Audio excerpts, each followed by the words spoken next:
Hey guys, so as promised, just going to post a wee video here of my setup that I'm currently using. I just done a broadcast and it was just obviously to show what I was talking about in regards to my equipment.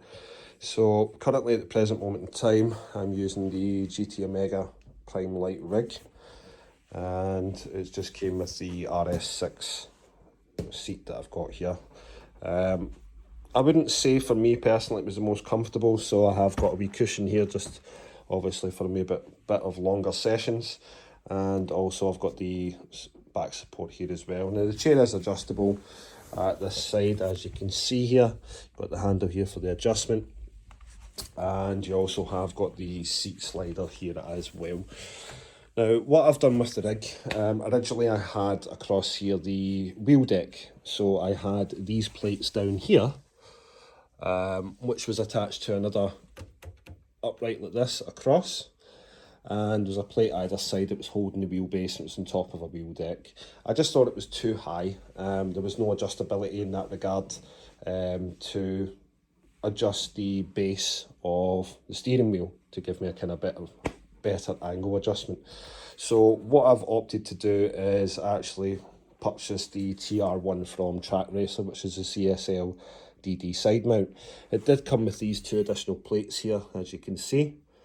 However, the distance to the uprights was just a bit short for the bolts that I had at that time. So as I said in my broadcast there, I had to go to my local hardware store and pick up some M8 70mm bolts. Now, as you can see here, there's a lot of washers here. I believe there's 25 washers per screw, and it's the same on the other side as well. But as you can see, I can move this back and forward, and at the side here I have got the angle adjustment and stuff like that as well. Now, it's maybe not going to be the cleanest looking setup that you've probably seen online. I totally understand that. However, this is just, I've only been doing this for a year now, and it's been a lot of learning and research and looking at YouTube videos and trying to get ideas from Reddit and so on and so forth, and just really to dial in stuff that is my personal preference really. The wheel and the wheelbase have been absolutely fantastic. With the 8Nm, I think it's enough power for me at the present moment in time. Personally, I'm still trying to get a better understanding of maybe if you did have a higher power wheelbase and stuff like that, would it give you more information from the force feedback? It's not something I'm 100% sure on. Now, obviously with attaching the wheel deck up here with the Trak Racer, down here as I've showed you, basically I have got these plates here from the original wheel deck, and I have managed to raise the pedal plate. The initial problem that I had with the pedal plate is it used to be attached to the top here, and it was very, very low to the ground, and the brackets that did come with at the back here, this came with the Prime Lite, which is fine. Now, some of the washers that I've added here is just for a bit of extra stability, so it's not actually wearing away at the metal, and the wire here, it's just kind of dangling for the VR, as you can see. Now, obviously with the brackets at the back, you can adjust this in height, but it was making this wouldn't be able to adjust at all. This was just permanently locked in the very first thing. I mean, now that, as this is the Prime Lite, as you can see, you've only got two indents here for putting any sort of kind of M8 T-nuts spring loaded in here with your screws like this here to attach to the rig. With the original Prime, I believe it's got 3, so obviously it's a bit thicker of a bit of metal here, and so on and so forth. Obviously from there, me adjusting this pedal height and the chair height here, this didn't come originally with, this was just flat base on top of this here with the seat slider. Now, I did see a video on YouTube of a gentleman basically complaining about lower back pain and stuff like that. It's kind of harder to get in and out his rig and so on and so forth. Now, I'm quite a tall guy, to be fair, and over 6 foot, so getting in and out the rig for me, it was more as if I was trying to get off the floor. I don't mind being low down and so on and so forth, but it was just causing issues trying to get in and out. It was a bit uncomfortable for prolonged sessions. So what I opted to do is to kind of just maybe combination of the wheel deck here and the pedal tray. So what I actually used was the feet here that actually came with the prime Lite to screw in to the two spring-loaded T-nuts, and then used the last couple of bolts that I had, the M870 bolts with some washers here, and done the same in this side as well. Now obviously that's enabled me to then raise the pedal plate at the back. Now it's actually off the floor. I can actually get my hand in now. It's quite easy to get my hand in if I needed to make any adjustment that way, and it's quite handy as well, being able to do that. Obviously doing this on my own, I've been having to try and prop the rig up with some way. Like I do have a footstool here, and I was using this as it's kind of like cushion memory foam to go underneath the rig and kind of hold a bit of the weight to try and get my hand underneath a bit to maybe kind of see if I can make any adjustment. And it was just a bit of a nightmare, to be perfectly honest with you. The pedal tray is just the original pedal tray that came with the prime Lite. These pedals, as you can see, I don't know if you will be able to see it on camera, they're not 100% straight, and it is just because of the cutout inserts here. So I have got a screw here and a screw here fixing, and I do have one at the back here. I don't know if you can see that, just in the pedal tray floor. One there and one at the back there as well.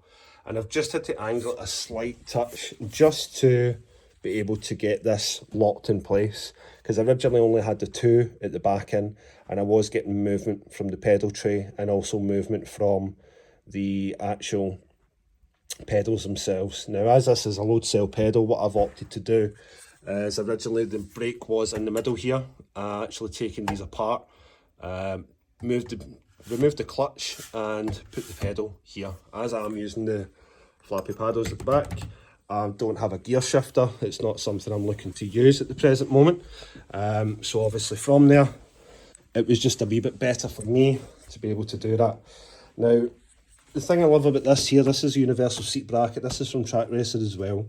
Had to reinstall the seat bracket here with the slider, but the slider had to be upside down. And I did have to use a couple of brackets, and as I said, the YouTube video that I seen was actually showing how to do that, but it was very speeded up, and it was taking me a wee while. I did install it wrong at first, but what this enables me to do now is, these are the original parts from the wheel deck that was up here, and that was enabling you to then adjust the height of the wheel deck without having to get spanners and stuff like that out. So as you can see, I have got the 5 rungs here. Originally it was away down, sitting flat, and I've opted to put it up here at a slight angle, which is kind of better for me because obviously I've made the adjustment. And as you can see, you can just screw that back in, and it's in the same in the other side as well. So that's that in there, solid, can't complain. And obviously it's enabled me to be a bit more comfortable in my seating position, as well as the pedal tray here. Now, because I have installed this upside down in order to get it to fit, I now need to push down to be able to slide the seat, instead of, I'll just get in the rig here. So now I need to push this down, slide it back, slide it forward. So you used to have to pull it up, but now it's to push down. So obviously being in the rig here, I do have the McLaren GT3 steering wheel, and from my broadcast as well, this will bit of flickering on the screen because it's the, I think it's OLED, or is it LCD? I'm not 100% sure. But as I said, so I've got my sensitivity at auto, force feedback at 100, scale at peak, natural damper at 3, natural friction at 5,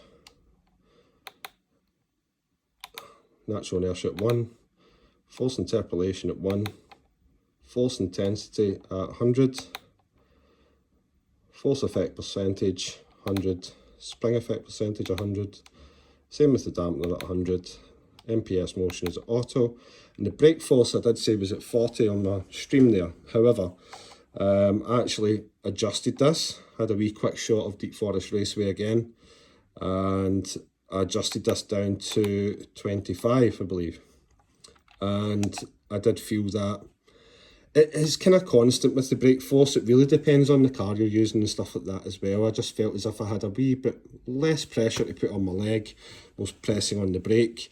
Every person is going to be subjective to how they want to obviously use their own equipment. As these settings are for me, they're not going to be perfect for everyone. I think the mistake that I made at the very beginning was the fact that I was looking for the optimum settings to use for everything, and it's just not how sim racing works, which I found out the hard way.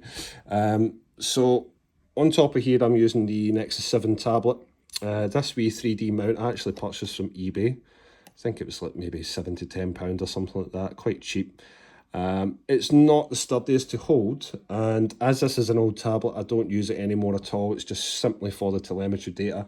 What I opted to do is actually just do a bit of Gorilla Glue DIY at the back, and it is absolutely rock solid. It doesn't move anymore. It used to vibrate back and forth when obviously the force feedback was coming through from the base, and it doesn't do anything like that whatsoever now, so I can't really complain. The monitor that I'm using here is the Samsung Odyssey G7 28-inch screen, HDR 400. It's not the best HDR, but for what I'm using it for, I cannot complain. Moving from that, if I go to the support and then go to information, so as you can see, it's running at 120 Hz 4K. That's the model number there, and software version and the serial number as well. So I can't really complain. For the price that I paid for the monitor, I believe I picked this up in a Black Friday deal last year. I actually managed to get about 150, maybe just a bit more off of it. I think currently sitting just now, I looked it up the other day, was about £600. And I think, to be fair, I got it for maybe just less than that, obviously, so about £450 or something like that. So it was actually not too bad, and for what I'm actually looking to use it for, obviously I could connect, I've got a laptop as well, I can connect my laptop to it, but as you can see, just normal router here. I'm using hyper optic, fastest for me in this area. I've got a gigabit upload and download speed. The Philips Hue box at the back, keyboard attached to the PlayStation, got my Pulse 3D headset, and I've got the DualSense Edge PlayStation controller. The cables at the back are just charging cables and the keyboard cable, so I know it looks a bit messy. And then obviously the Fanatec, I've got the VR plugged in here, and the wire has been attached to the rig all the way around the bottom, around here, with these Velcro cable ties that I purchased from, not cable ties, sorry, Velcro straps from Amazon. They come with these wee plastic kind of belt buckle looking things, and it's just very, very easy to attach things to the rig and then move it and adjust when required. And as you can see, I've used one for the top of the VR hat as well, just to give me a bit more stability when I put the hat on, cause a bit less slippage when moving my head left and right. And got just a simple fan set up there as well. So really that's about it, folks, to be fair, for my video here. I hope you enjoyed it, and if you do have any questions at all, then please leave any questions or queries in the comments. Like and subscribe if you enjoyed the content, and I'll see you in the next one. Peace.